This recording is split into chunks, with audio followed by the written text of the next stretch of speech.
માતાના મળથી જામનગર બસનો ડ્રાઈવર ગાંધીધામમાં દારૂ પીધેલ પકડાયો। ગાંધીધામના ટાગોર રોડ ઉપરથી માતાના મળથી જામનગર જતી બસના ડ્રાઈવર જેમ તેમ બસ ચલાવતા આમ જનતાએ બસને ઇફકોની સામે રોકી 112માં ટેલિફોન કરી પોલીસને જાણ કરી।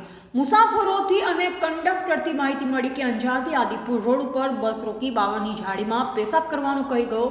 ત્યાંથી દારૂ પીધેલ છે અને આ બસ જામનગર ધ્રોલ ડેપોની છે અને ડ્રાઈવર અજયસિંહ જાડેજા નામ છે તેવું જાણવા મળેલ છે।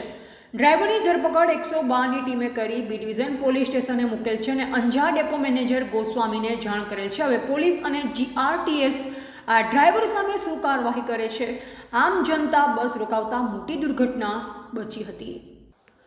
રિપોર્ટર નરેશ ડી વ્યાસ, તંત્રી બનાસી પુકાર, બનાસકાંઠા।